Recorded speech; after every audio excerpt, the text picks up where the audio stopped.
गांव में एक छोटा सा हलवाई की दुकान थी जिसे रमेश नाम का एक व्यक्ति चलाता था। रमेश बहुत मेहनती था, लेकिन जैसे जैसे उसकी दुकान चलने लगी,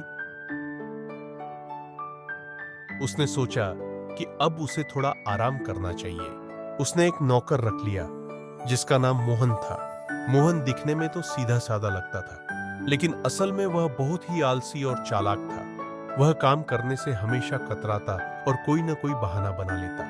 कभी पेट दर्द का बहाना, तो कभी सिर दर्द का। लेकिन रमेश को लगा कि नया लड़का है, धीरे धीरे सीख जाएगा। कुछ ही दिनों में मोहन ने अपनी चालाकी से रमेश को पूरी तरह से बेवकूफ बना दिया। वह ग्राहकों के सामने बहुत मेहनती बनने का नाटक करता, लेकिन जैसे ही रमेश दुकान से बाहर जाता, वह काम टाल देता। कभी ग्राहकों को गलत पैसे वापस करता, तो कभी मिठाइयों का वजन कम कर देता। धीरे धीरे रमेश को दुकान की बिक्री में गिरावट दिखने लगी। पहले जहां रोजाना 500 रुपए की मिठाई बिकती थी, अब मुश्किल से 300 रुपए की ही बिक्री हो रही थी। रमेश को समझ नहीं आया कि यह क्या हो रहा है। एक दिन रमेश ने मोहन की असलियत जानने के लिए योजना बनाई। वह सुबह जल्दी दुकान पर आ गया और छुपकर देखने लगा कि मोहन कैसे काम करता है। उसने देखा कि मोहन आधे से ज्यादा समय दुकान के पीछे आराम करता है और ग्राहकों से ढंग से बात भी नहीं करता। कई बार तो वह जानबूझकर गलत चीजें भी देता, जिससे ग्राहक नाराज होकर चले जाते। रमेश को बहुत गुस्सा आया। वह आया, उसने तुरंत मोहन को बुलाया और कहा, मैंने तुम्हारी सारी हरकतें देख ली हैं। तुम कामचोर हो और मैं तुम्हें अब और नहीं रख सकता।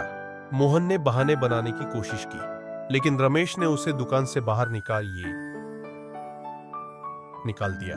मोहन को लगा कि कोई और दुकान उसे काम पर रख लेगी, लेकिन जब गांव में यह बात फैल गई कि वह एक कामचोर और धोखेबाज है, तो किसी ने उसे काम नहीं दिया। अंत में मोहन को अपने किए पर पछतावा हुआ, लेकिन तब तक बहुत देर हो चुकी थी। दूसरी ओर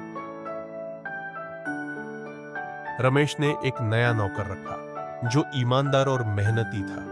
उसकी दुकान फिर से चल पड़ी और गांव में पहले जैसी रौनक लौट आई। शिक्षा।